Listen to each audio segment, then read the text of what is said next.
Hello, everybody. I see all the speakers have joined now, so we may start.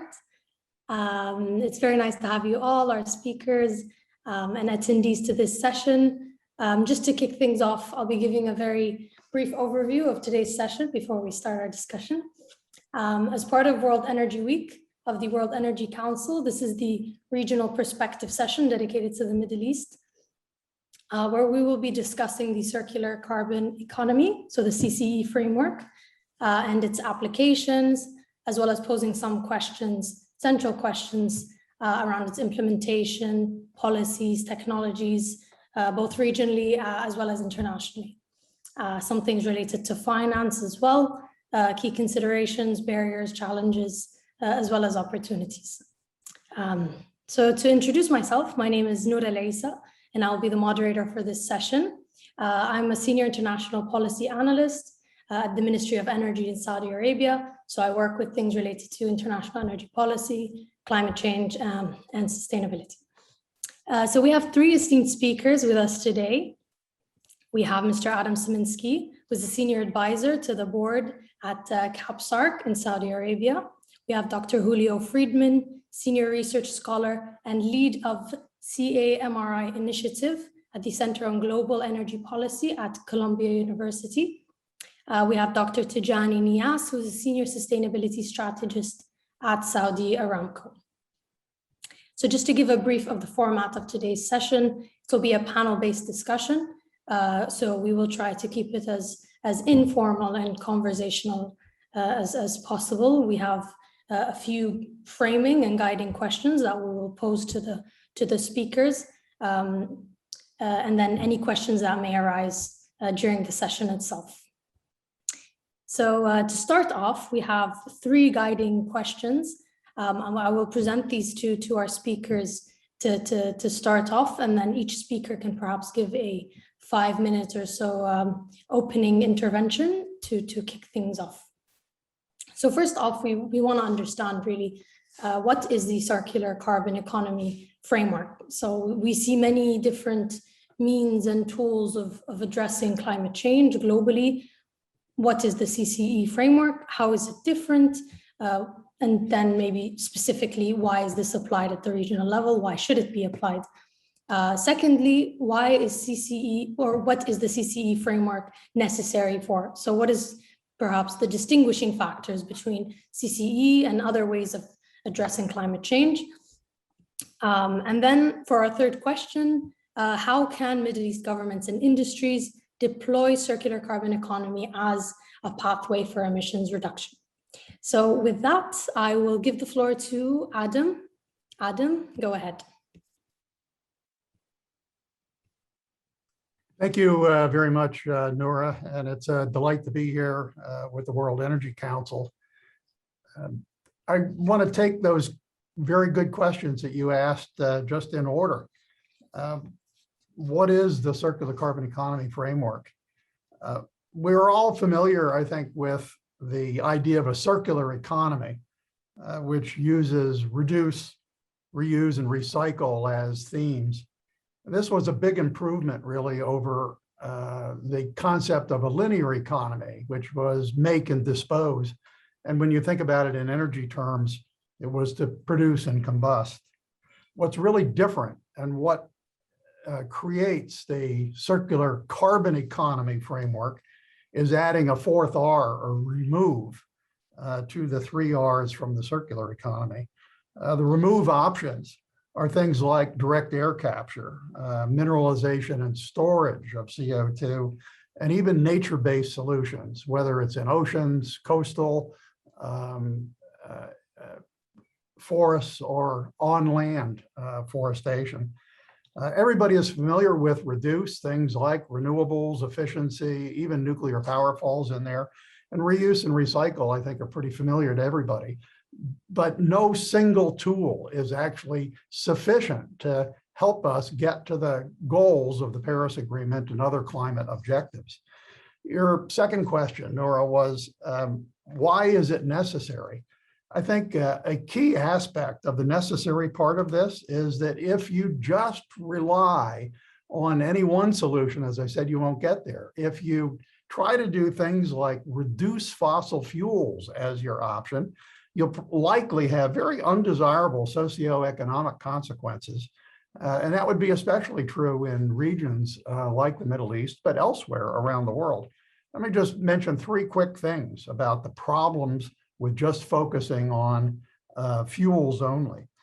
First of all, there are some really hard to abate sectors like aviation and marine shipping, cement production, very important in global construction, and metal smelting. The second aspect is we could have reduced energy access and reliability as a result of focusing on one objective only.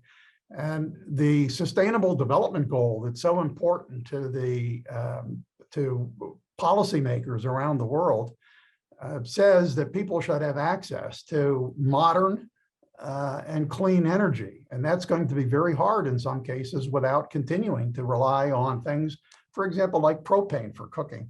And then there's a final problem that I see, and that is there is a huge amount of investment that has been put into the fuels infrastructure, ports and pipelines, power plants. And yes, eventually we'll get these facilities clean, but trying to do it overnight could have a very significant cost associated with it that people might not be able to afford. Your final question was, well, what can Middle East governments do or governments around the world do to deploy the circular carbon economy idea? Well, first of all, it was endorsed by the G20 summit leaders in November of 2020. What they said was it was really important to endorse the ambition associated with reducing emissions and to take into account national circumstances. So do what you can do in your region or in your country. The background, again, to the CCE is that it's holistic, it embraces all options, it's inclusive, and it's pragmatic, and it may actually be able to help us achieve the goals. Finally, and you'll hear more about this from Tijani and Julio, the circular carbon economy framework, I think, is really underway in terms of real projects, real investment in Saudi Arabia. The technology to advance R&D and pilot projects and things like green and blue hydrogen and carbon capture and transportation of CO2 and recycle and reuse activities. Policies are being considered to create enabling mechanisms for all of this, and the idea of markets to create value and wealth generation rather than seeing carbon as simply a drain on incomes is really important and features highly in what's being done here in the kingdom. So back to you, Noura. Thank you, Adam. I think as you started your intervention off with, we're used to the concept of a circular economy. It's already an established idea that's implemented globally, whereby maybe it's hard for us to understand how utilizing carbon, which is commonly associated with emissions, it's associated with perhaps damage to the environment in certain contexts. So how can we be integrating this into a climate response? As you mentioned, it has a very unique feature of being able to be flexible, which is at the core of the Paris Agreement, for countries to be able to do what they can and when they can with their national circumstances. Now I'll give the floor to Julio. Perhaps you can elaborate on these aspects and maybe give us more of an in-depth idea of how to apply CCE at the global level. Absolutely. And again, thank you to the World Energy Council for having us here. At its heart, a circular carbon economy does the right thing. It focuses on carbon. If we got to reduce greenhouse gas emissions, here's an idea, let's manage the greenhouse gas emissions. And the circular carbon economy puts the focus there. And that's extremely helpful. In all of that context, any action that you take in terms of investment in an energy arena is focused on how do you manage the carbon dioxide. It's not how do you generate kilowatts. It's not how do you create liters of fuel. It's how do you get low carbon options into the market? How do you reduce, reuse, recycle, and remove the emissions themselves? The second piece of it is it's inclusive. As Adam said, whenever you take any option off the table, it increases cost and increases risk. It's that simple. If you want to reduce cost and reduce risk as you squeeze the emissions out of the system, a circular carbon economy is a good framework. And the last is it's actionable. We got the tools that we need today, we can do them. There's no magical work required. We do have to scale up a lot of stuff. We have to invest a lot of stuff. There's plenty of work for lawyers and diplomats and trying to figure out how to create contracts and joint agreements around the world. But functionally, we have what we need today. And we are seeing governments around the world move in that direction today. A lot of attention, I think correctly, has focused on Europe, which has been putting many hundreds of billions of dollars to work on an all of the above strategy. It is certainly focused on renewable build out, whether it's offshore wind in the UK or solar in Germany or hydro in Norway and Sweden. That's part of the remove plank. I'm sorry, that's part of the reduce plank and one of the things they've been doing. They're also building out hydrogen. They're making low carbon fuels, blue and green. And green hydrogen is a reduce strategy. Blue hydrogen is a remove strategy. But it allows you to go faster and further at lower cost. The same is true in the United States.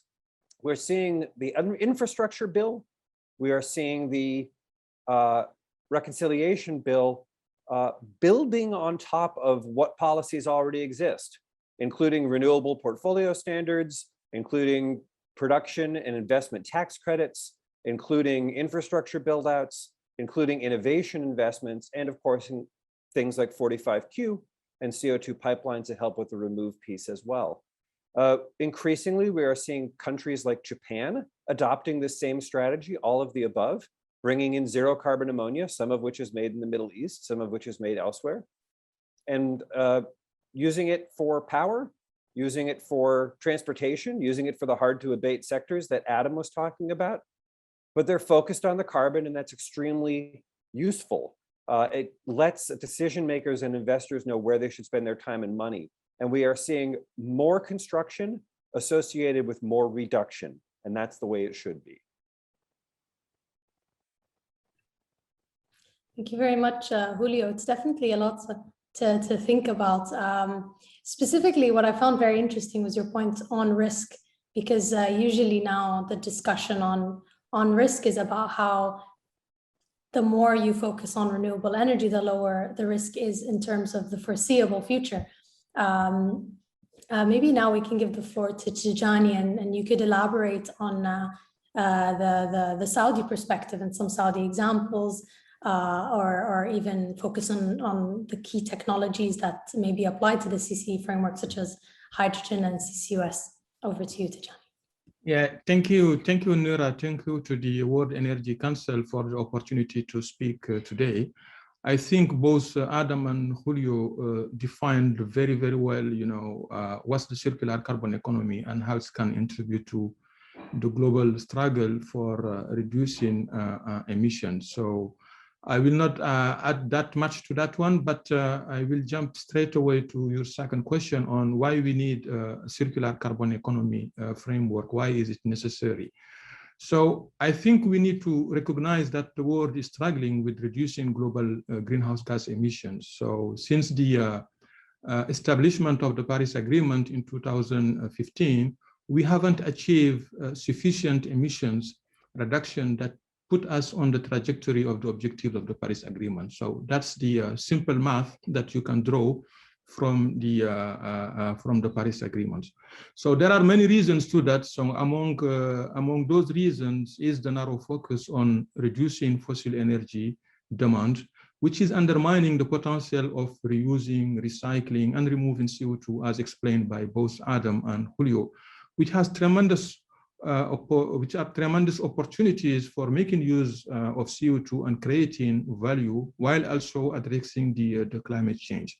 I will just pick one example, CO2 removal, for instance, or the carbon dioxide removal in the climate jargon is in the heart of any credible climate modeling scenario. But government around the world did not do much about it. in terms when it's come to removing CO2 from the atmosphere. So this is one of the challenges that still need to be overcome. So the CCA framework is trying to correct that by providing space for all climate-friendly solutions to contribute. It is inclusive, as Julio mentioned, that make the best use of renewable energy, nuclear energy efficiency, CCS, hydrogen, and nature-based solutions. All are important and should be used in their optimal conditions. Now, moving to your third question, which is on how the Middle East government and industry can help deploying CCS. I will start by explaining that, how CCE is relevant to many GCC countries, although CCE narrative is very relevant to many countries out of the GCC. But when you look specifically at the GCC countries, what do they share in general? They share significant energy resources in the form of oil and gas, but also huge potential for renewable electricity in the form of solar and wind. And all these energies can be produced in the Middle East at the world lowest cost today. So this is for both oil and gas production and renewable energy. So the upstream carbon intensity, which is associated with the production of the oil and gas in the Middle East, is among the world lowest. For instance, the upstream carbon intensity of Saudi Aramco is around 10.6 kilograms of CO2 equivalent per barrel of oil equivalent, which is less than a quarter of the global average. Same for our methane intensity, which is at 0.06%, which is less than 1/5 of the global average. There are significant CO2 storage resources in the GCC region that will enable the use of carbon capture, utilization, and storage. And also, most importantly, I would say that GCC countries are still playing a leading role in the global energy system. And this is an experience that can be utilized on the circular carbon economy to foster international collaboration. So the rationales for implementing CCE are very strong in the GCC region, and Saudi Arabia is already doing it under the CCE national program. We just give a few examples. So the Saudi Aramco blue ammonia shipment to Japan demonstration is a good example of implementing the circular carbon economy. SABIC also in Saudi Arabia has implemented CO2 to chemical facility, which is in the eastern province of Saudi Arabia. So all those are very good examples of the circular carbon economy, but we need to improve the collaboration between the GCC countries by improving knowledge sharing and best practices, establishing the regional policy frameworks to intensify some of the key technologies such as CCS, hydrogen, and CO2 recycling, and also exploit the cross-border opportunities by building the master hubs for CCUS, for hydrogen, where CO2 transport and storage infrastructure is shared among the GCC countries, reducing risk and also cost at the same time. Back to you, Noura. Thank you. Thank you, all of you. Certainly, there are many important points that were raised related to equity, related to value chain and infrastructure, related to risk. I think maybe we can start off with, because now we sort of understand some of the positive things related to the CCE framework. Perhaps if you could elaborate on maybe some of the challenges, some of the key barriers, and how those could be overcome. So the floor is open, so you could just jump in. So if I can start, just briefly, I wanted to pick up on where you and I stopped talking, which was about risk. We have to look at this from a global perspective. In some markets, it will be a low risk pathway to pursue a lot of renewable generation. In some markets, that will absolutely be true. In other markets, that will not be true. They lack the infrastructure, they lack the resource to get the job done. So you need another path. And really the issue with risk and cost is the issue of time. It's all about time here. If we want to get to 1.5 degree world in the next 30 years, we must globally have our emissions but means 30 billion tons a year reduction of greenhouse gas equivalents. In 3 billion tons a year, we have never reduced emissions ever, actually, for any sustained period of time. And so the risk of failure is enormous.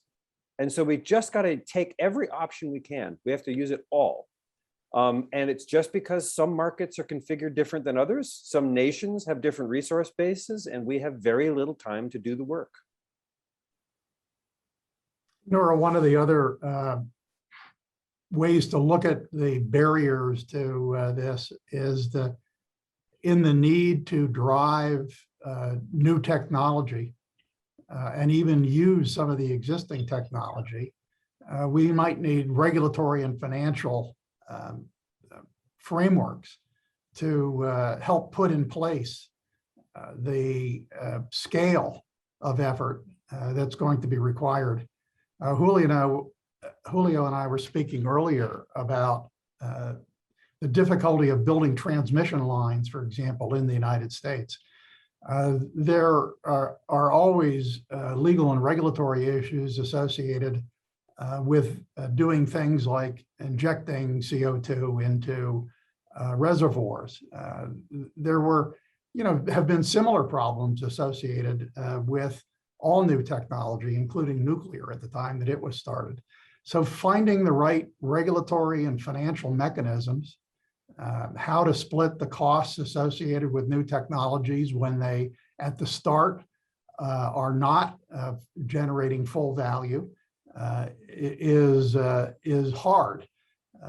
Private industry and government have to work together on things like this, and finding the right mechanisms can be difficult.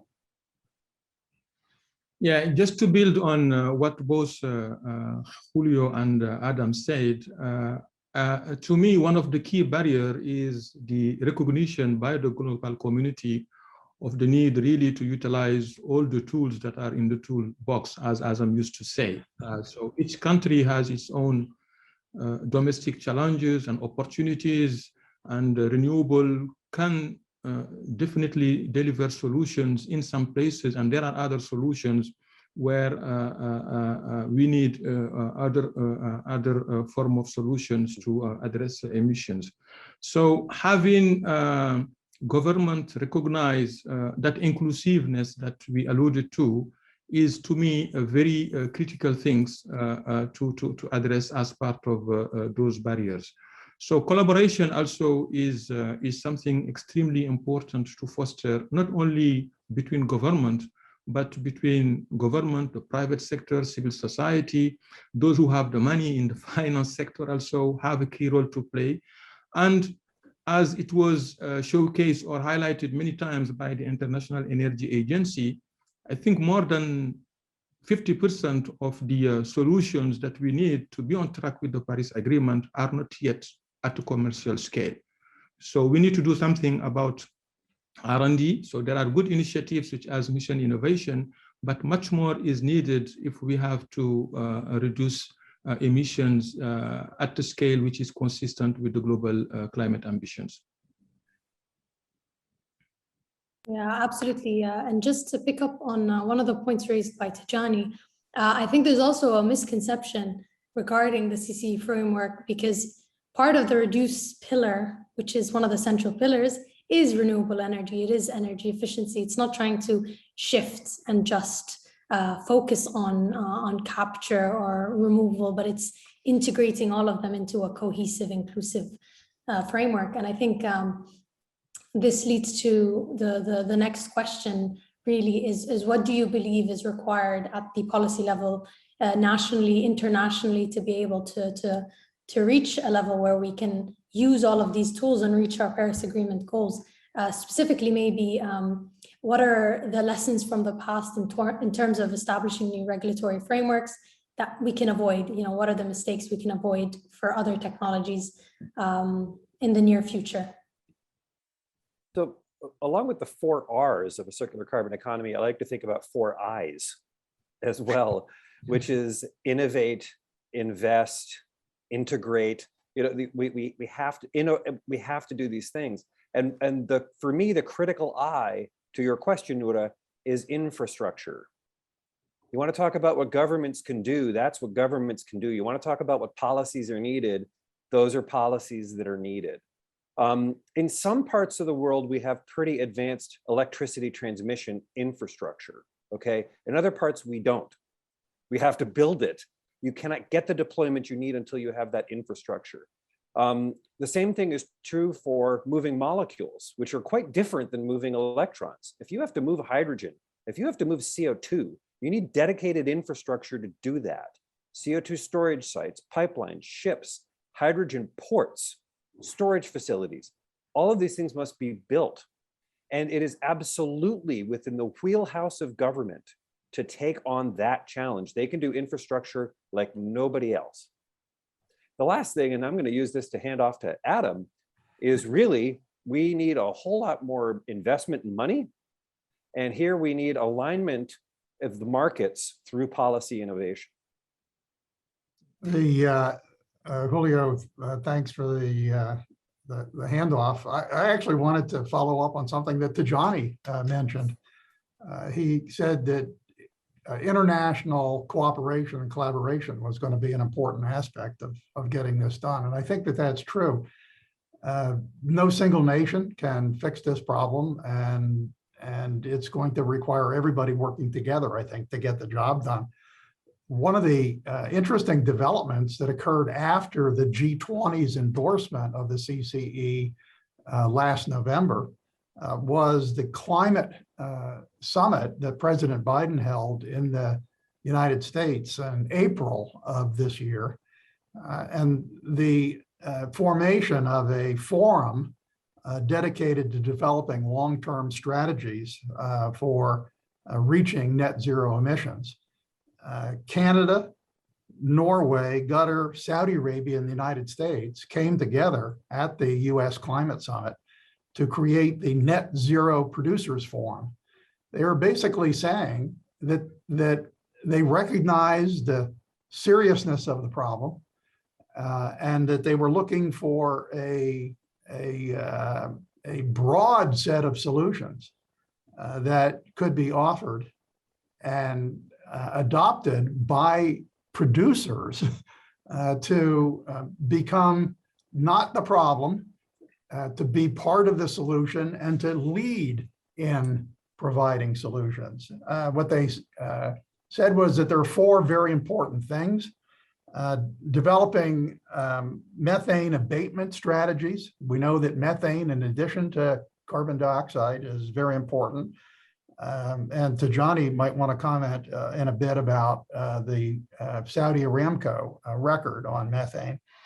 They also said that the circular carbon economy was something that producers in general should adopt. It was a way to advance the technology that Julio was talking about, including things like developing and deploying clean energy, carbon capture and storage technologies, and other approaches. And then finally, because for many producing countries, oil and natural gas are very large parts of the economies, and this is certainly true in the Middle East region, that finding best practices on ways to diversify the reliance of economies on hydrocarbon revenues as the major source of income would also be important and would be taken up by this group. So the Net Zero Producers Forum, I think, will be forming and looking for ways to make sure that the efforts of producers get counted into this global effort. Yeah, just to substantiate what Adam said, I think while the end destination is clear for everyone, we have to get to net zero or well below 1.5 in the second part of this century, which may seem a very long distance, but actually, if you look at the numbers and what we are able to achieve today, which is, you can see that it's really a near-term target. So the next 10 years or this decade is going to be very critical for our ability as a global community to achieve the goal set in the Paris Agreement.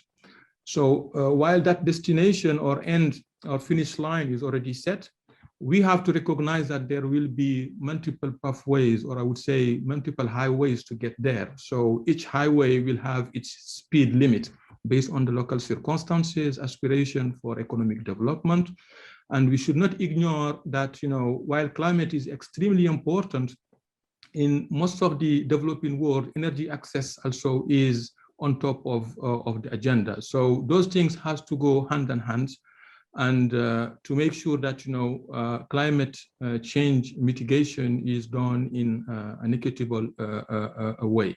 So in the Kingdom of Saudi Arabia, interestingly, I think some years ago, it was perceived as a challenge, as a threat to the economy. But within the circular carbon economy, we clearly realize that, you know, the climate change is a fantastic opportunity for the kingdom and also for GCC countries, because we will be still leading the world energy landscape by providing low carbon sources of energy in the form of oil, gas, and also renewables and low carbon fuels. Hydrogen, I just mentioned it, would be all produced at cheap and low carbon footprint cost from Saudi Arabia. So just to answer to what Adam said, you know, again, you know, the numbers in terms of environmental performance from Saudi Arabia or a company like Saudi Aramco is just outstanding. So 10.6 kilograms of CO2 per barrels of oil produced, or 0.06% of our methane intensity. I think if the world oil and gas industry has to align with those numbers, that would save us billions of or gigatons of CO2 per year. So, and this can be done because we did it. And all this has been done through significant investment over the past decade, and we have the best practices. We're ready to share them with the project developers, with the industry at large. And those are the low-hanging fruit that we need to focus on, that are essential in the circular carbon economy. Yes, certainly. Even in the Net Zero Producers Forum, what's very promising, I believe, is that it explicitly denoted the need to advance, not just accept or acknowledge, but really advance the circular carbon economy approach, which is, I think, a very important signal to maybe a shift towards, you know, acknowledging and understanding that there are many different measures that we need to be utilizing simultaneously and not just one over the other. And regarding infrastructure as well, maybe one example could be, you know, how we can advance blue hydrogen using existing gas power plants. But maybe if you can also elaborate on how we can use existing infrastructure, maybe with other examples, since it is a major challenge, I think. So how do you view perhaps some of the major applications within that area of utilizing existing infrastructure? Well, again, that varies quite a lot by geography.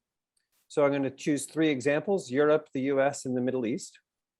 In Europe, they have natural gas pipeline infrastructure, which is very well suited to blending in hydrogen at high levels. In most of Europe, you can get to a 50% hydrogen blend stock. In some places, 80, in a few places, 100%. So you can use the existing fossil fuel infrastructure to blend in low carbon fuels that can deliver the same service. That's pretty awesome. And they are pursuing that rather aggressively. And again, a mixture of blue hydrogen and green hydrogen. Blue, they can start today at scale and progress quickly. Green will eventually be cheaper and take it over. So they're taking both, and that's great.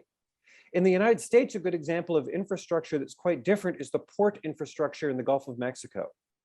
The Gulf of Mexico is an extraordinary infrastructure belt with CO2 pipelines, hydrogen pipelines, ports that make and ship ammonia today, natural gas infrastructure that can be reversed to carry CO2, a huge infrastructure of subsurface development, including wells and offshore rigs and all those things. All of that can be used in a circular carbon economy, all of it.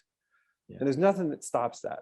In the Middle East, you have similar kinds of opportunities where countries have already begun. In Saudi Arabia, the Jubail industrial complex has begun by making blue ammonia and shipping it. That's excellent. At the same time that they're building new infrastructure for green ammonia at Neom. That is an excellent example. But we're seeing the United Arab Emirates do the same thing with their port structure. They're building new pipelines and ports for a circular carbon economy. Other countries like Oman, Qatar are doing the same. And it reflects the fact that they can take advantage of what naturally suits their economy and what naturally suits their resource base and put money to work to deliver a global benefit. And the global benefit is energy access, creation of wealth, and all of it much more clean. Hey, Noura, I have to just comment that when I listen to Julio and Tijani give these examples, it seems very real to me. And I keep wondering why I see articles that refer to even hydrogen, but carbon dioxide removal, things like direct air capture, as magic or unbelievable or wishful thinking. And I was wondering if anybody here could help me understand, like what's going on here and why are words like that being used? Yeah, just to add, I think as Julio clearly explained, it will be regional based. In some regions, we will be able to utilize the existing infrastructure to enable the circular carbon economy. But we need to also keep in mind that in a significant part of the world, infrastructure has to be built. It's not yet there, right? So road has to be built, ports, etc. And cement will be extremely crucial for building those infrastructure. And cement is one of the hard to abate sectors. And this is a very good example of how the narrow focus on reducing fossil demand doesn't really solve the problem, because the majority of emissions from cement doesn't come from combustion of fossil fuel. Right. So even if we close the valve, or we close the valve for producing oil and gas, we still have emissions coming from cement. So, and that cement is extremely critical for not only the developed world, but also for developing countries. So circular carbon economy provide tools of solutions for capturing CO2 emissions from cement, and also using a variety of waste materials to produce aggregate where CO2 is being recycled as part of the CCE framework. So those are, I think, examples that will from the CCE on how we can enable genuine and climate-friendly infrastructure going forward. Let me add on to that briefly. I'd meant to say this earlier, and apologies that I didn't. A lot of the conversation today is focused on electricity and cars. And there's good reasons. People see electricity and they see cars every day. I get that. Most people don't go to the store and buy 10,000 tons of concrete. They just, like, it's not in their day-to-day thing, right? But together, electricity and cars are only 1/3 of emissions. Electricity is just 1/4 of emissions. Making things, steel, concrete, chemicals, is also 1/3 of global emissions if you include the electricity that goes into that. It's 1/4 if you don't include the electricity that goes into that. Agriculture and land use is 1/4 of the issue. It's so you don't get there. And cars are the smallest part of global emissions in the transportation sector. Trucks and ships and airplanes are all very, very large contributors. So the value in a circular carbon economy is it gets you everything. It gets you the whole economy. Yeah. And in those places where you don't have a lot of options, like in steel making or in concrete making, we don't know how to build freeways out of wood. We just don't know how to do that. They require concrete and steel. And if you tried to substitute things that we use steel and plastic for today with other things, they would have less efficiency and cost more. So we're going to need more of these kinds of solutions. I refuse to believe we cannot innovate in these sectors. I refuse to believe that governments want to spend more money. I think they would choose the cheaper pathway if they could. And so this is an opportunity where everybody gets to lean into it and work together.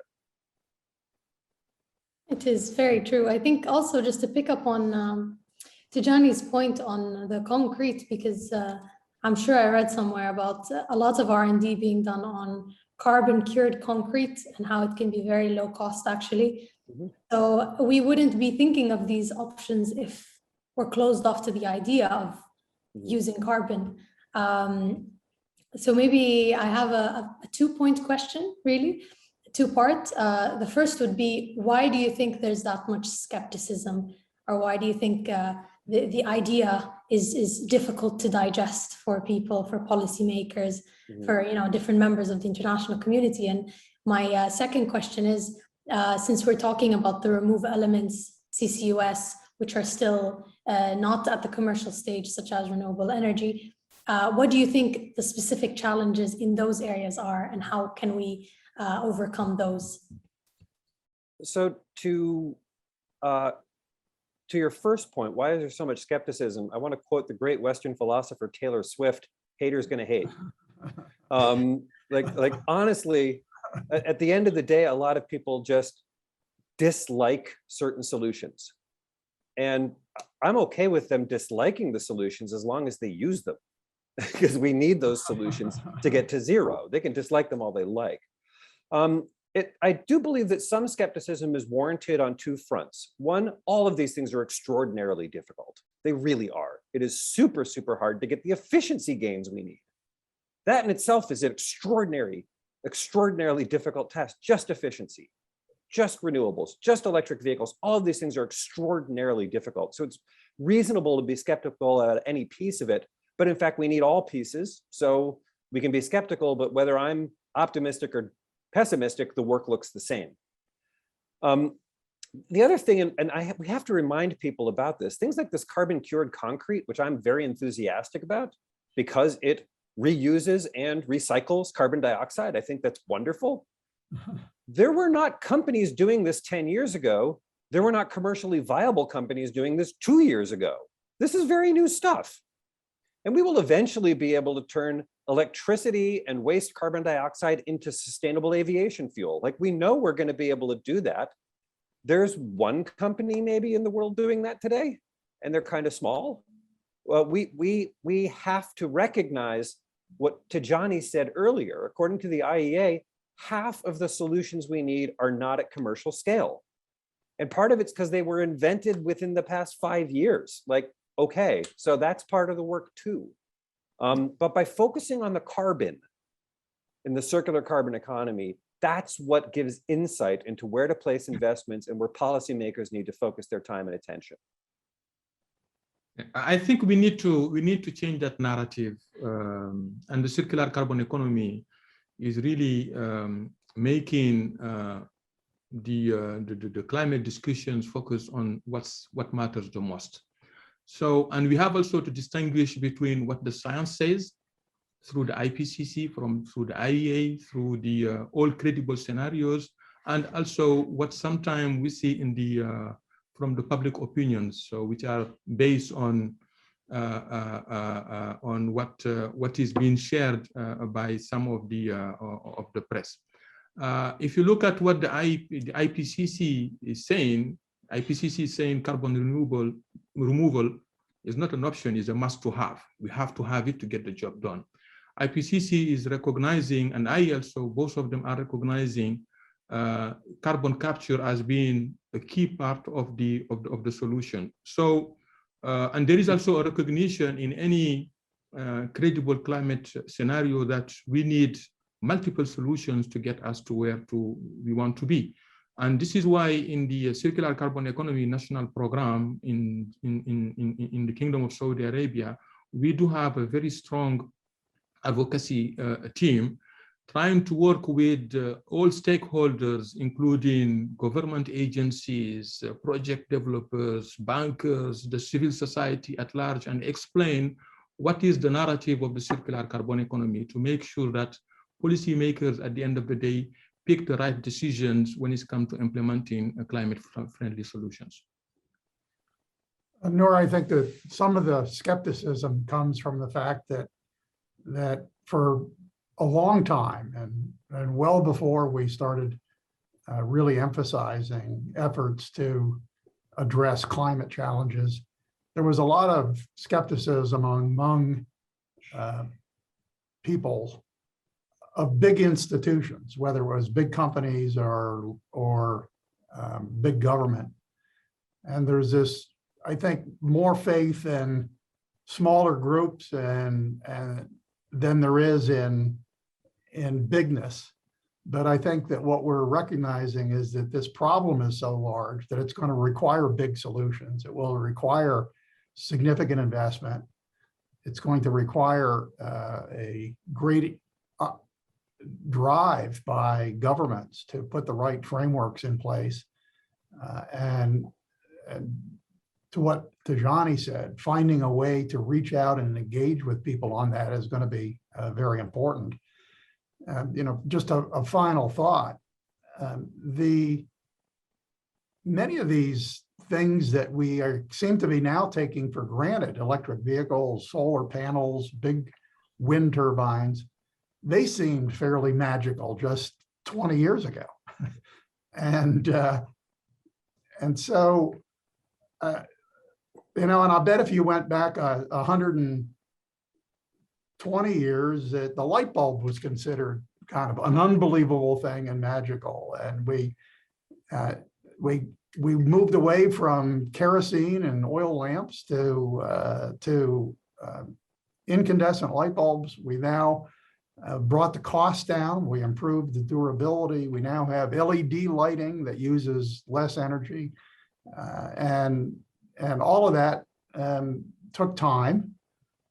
And I think that we're going to see the same thing in all of these technologies that both Tajani and Julio have talked about, that will move us towards the goal of getting to net zero. And keep in mind that net zero is not zero. The idea is to make sure. In fact, we know that there's carbon is going to have to simply be removed from the atmosphere and either stored or reused, recycled in some way, if we're going to reach the goals that were agreed to in Paris. So I think it just simply requires people agreeing to get on with the job and to take one step at a time to get the job done. If you take enough steps, you'll eventually get to the end of the journey. It is, yeah, that is very true. And I think we heard this multiple times today, that many of the technologies were not viable or not even discussed 10 years ago, some of these innovations in these fields. So my next question is, what do you think is needed from a technology perspective to address some of the very emerging technologies that are maybe still in R&D, still being discussed? And I mean this in terms of direct air capture and other similar technologies. So from the most basic science perspective, we actually need more materials. We need new catalysts. We need new metals. We need new capture technologies, new sorbents, new molecular organic frameworks, for example. These are examples of things that we need that we don't have. We need better carbon composites. We need aggregates that are made out of carbon dioxide. So there's a basic science challenge. I think, though, the most of the work is in the applied investment in R&D. We really have to do things like just work hard on cutting down these costs. Direct air capture technology exists today. It's awesome. It is too expensive to deploy at the scale we want. But cutting down the costs is a function of piloting, demonstrating, engineering, building things in the field, learning by doing, finding lower cost electricity and lower cost low carbon heat. It's very applied research. And I would encourage governments around the world to reproportion and rebalance some of their loads. It is also the case that where we have technologies that we understand a lot about today, like solar power, we can deploy that more, but we don't need to research it as much as we do today. That has benefited from a lot of research. Some of these harder things like turning electricity into fuels require much more focus. Things like pulling carbon dioxide out of the air, mineralization, making hydrogen out of wastes. These are very early stage energy systems and climate systems, and simply require a greater fraction of investment. Yeah, just to add to that, I think we need also to innovate, I would say, on the way we innovate, because we don't have time. That's simple, right? So there is a fixed point, which is the 2050, that we have to do some work. So we don't have the luxury to do or to innovate in the way we used to innovate in the past. So we have to innovate, but we have to innovate very fast. Technology and science will be able to solve part of the problem, but most of the solution will come through taking risk by piloting some of these early stage technologies. We need to take them, get them out of the labs and test them in real conditions to speed up the innovation process. A good example on how deployment could help reduce costs is the notion of CCS hubs. In the past, we used to look at CCS as an integrated value chain where an industry or a private investor will capture CO2, transport it, and store it underground. And this was asked for the power sectors to do, but the power sector, they know how to deal with electrons, but they don't know how to drill holes. They don't know how to put gases in pipelines. So, but now with the idea of clustering emissions, sharing transport and storage infrastructure, having all stakeholders working together with the aim of reducing their emissions, this reduces tremendously the cost, and also make the risk sharing much more favorable for all players. So we need to utilize, again, all the tools in the box, including innovation, science and technology, and also learning by doing, and also taking risks by implementing earlier those technologies.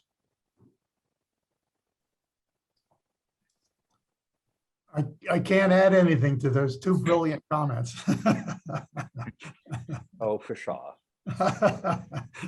I am reminded, though, every time I hear Tijani say, use all the tools in the toolbox. It's so true. It's such a simple thing. And Tijani, you might remember, I love to say, if you're going to build a house, you need more than just a hammer. Well, and the house analogy is a good one, because you're going to use a lot of nails in a house. Absolutely you are. And maybe that's the equivalent of solar or wind or something like that. You're going to use a whole lot of those things. You also insulate a house. If you don't insulate your house, you're in problems. And to be clear, like, that's really different than a nail, but a very important tool to having a livable house. But you also need a circular saw that can drill holes in walls. You need to pave concrete at the bottom of it. You need all these other things, or else your house falls over. And we're going to use a lot of nails, but we're going to use a couple of other things in ways that will build a sustainable world for us to live in. Yeah, back to integrated solutions. Yeah, and to combine construction with reduction. Mm-hmm.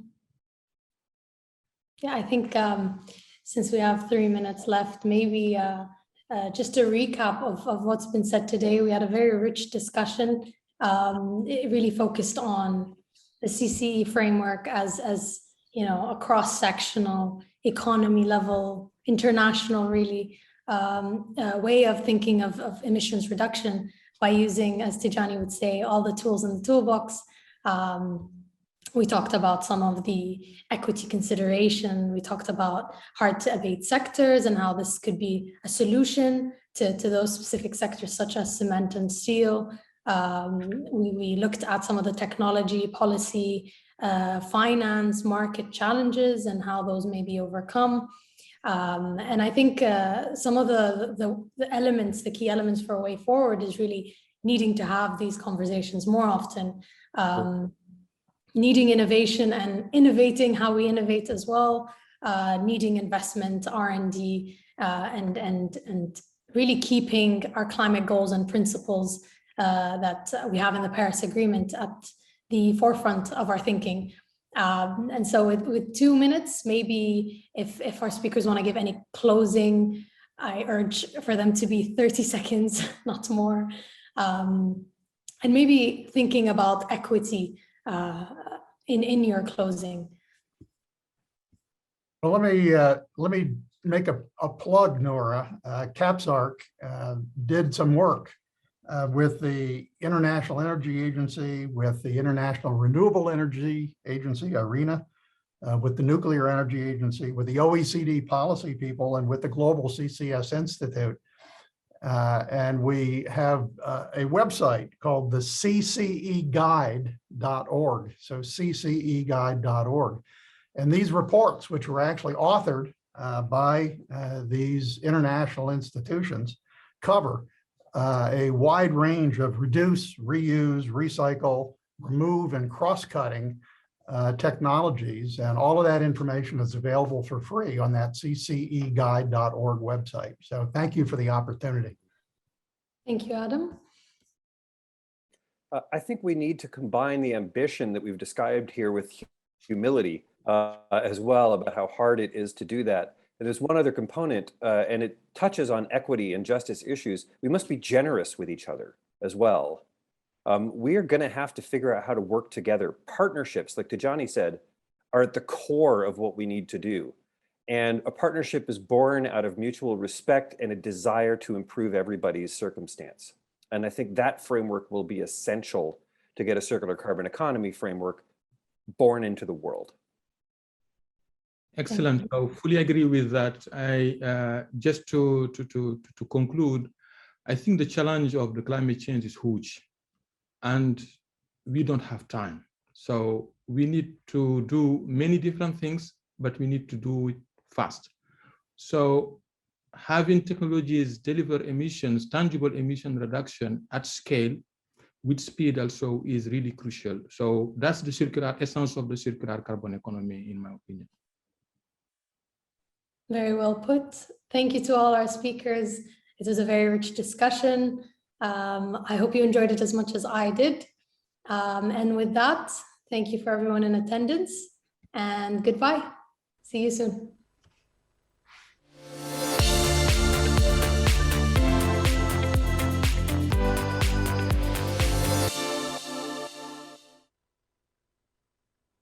Noura, thank you very much indeed, and also thank you to the panelists. I'm sure many of you who listened in and watched that would find that it was an extraordinarily interesting session on the circular carbon economy.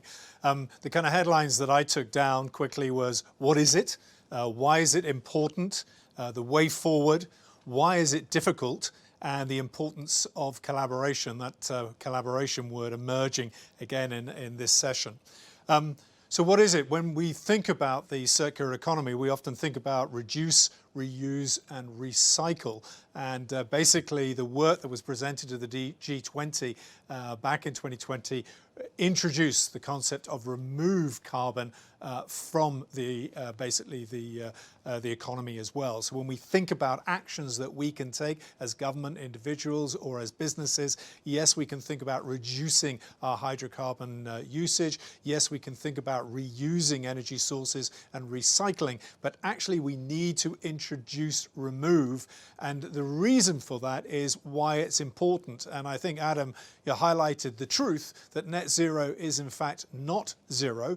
And we heard that the challenge is we do have to remove 30 billion tons of CO2 from our atmosphere to reach the 1.5 degrees centigrade goal that we have set ourselves in a post-Paris environment. And we have gone nowhere near our ability to do that. Yes, there was a blip in a pandemic world, but we will see that change and likely increase in terms of emissions. So we urgently need to think about the remove part of the agenda. And I think this is important because often if we think about energy and we think about hydrocarbons, hydrocarbons are often seen as the problem, and a lot of the debate and discussion moves to reduce. And I think what remove does is to recognize that hydrocarbons will be part of our energy system. different on a country-by-country basis, as we heard. But if they are to be part of our energy system, then we do need to move to remove. Now, why, what is the way forward for this? Well, there are a different number of areas that were articulated. I think Jamel mentioned his 4 I's. The way forward we've got to innovate, we've got to invest, we've got to integrate, and we've also got to think about infrastructure. And in infrastructure, the critical role of government was highlighted in the discussion. If we are to move to remove strategies, new infrastructure will need to be added to existing energy system infrastructure. Governments, more than anyone else, can play a critical way forward as part of our way forward. We also heard about the Net Zero Producers Forum in terms of, I think it was Canada, the US, Saudi Arabia and Norway coming together and recognizing as hydrocarbon producers, they will have to collaborate in terms of new technologies that will need to be used in the context of remove. So again, I thought that was important. We need to have this on the table. But why is it difficult? This was the problem that was, talked about a little bit by the panelists. We know what we need to do. We know we need to remove, but at the same time, we're not moving fast enough. And I think, again, just the reality of this was that this is a nascent technology that we are basically embracing here. So there is a science challenge. One of the speakers talked about the fact that we're using, or we could use carbon-cured cement when we think about removal outside of the transportation sector into industry. There are hard to abate industry sectors. Cement is one of them. One solution to that will be carbon cured cement. But as I think one of the commentators mentioned, there's only a handful of companies, and maybe not even a handful, that can do that today. So we, as commentators and influencers on the energy agenda, need to recognize the importance of remove, but we do need to recognize that it is nascent and there is a science challenge, and applied research needs to be pushed in this direction. We were talking essentially about the issue with regard to research being redirected from some existing sources of energy research into the removal research as we go forward. And it's only in that way that we'll reduce the expense of this as we go forward, and will reduce the costs. And unless we reduce those costs, then essentially this is a technology that isn't going anywhere. And then finally, I would, what I picked up on one of the points I think Jamal mentioned, which is we need to be generous with each other. In other words, this is new, this is nascent. Each of those 4 producer economies need to be sharing technologies and infrastructure as we go forward. And we need to collaborate as we move forward in terms of sharing best practices, technologies, but also infrastructure as we go forward. And on the final point of infrastructure, I did think it was really interesting to hear that 50% of European gas infrastructure could be repurposed so that blue and ultimately green hydrogen could be used within it. We heard about the infrastructure that's available in the Gulf of Mexico in the USA, again, that can be repurposed relatively easily. And we also heard about in the GCC economies that we have one infrastructure that is capable of being repurposed, but also importantly, new investment that is going into, for example, Saudi Arabia's blue ammonia shipment that we heard going to Japan, but also new investments in terms of green hydrogen again. So leveraging existing infrastructure, investing in the new, recognizing the importance of science behind this are critical as we think about this agenda of removing carbon from our energy system. So Noura, thank you very much indeed, and thank you panelists for what I thought was an excellent session and something that I'm sure we'll be revisiting many, many times over the years to come. Now, you'll all be pleased to hear that we will be taking a break now. It is 11:30 here in London, and we will be returning. In fact, we'll be returning to the Nur Sultan studio at 1300 hours, 1 p.m. London time, whatever time zone that is for you. However, please use some of the time, I hope, to network again, on the Hopin platform around you. You have different networking options on your left and your right that you can leverage. And as always, if you have anything that you felt that urgently needs to be shared on social media, please do so. The hashtags are humanizing energy, hashtag World Energy Week, etc., etc. Please use those, as I'm sure the basically organizers here will be very keen that you share your insights and your thoughts with regard to World Energy Week Live. Thank you for participating in our first session, and I look forward to rejoining the session at 1 p.m. London time. Thank you.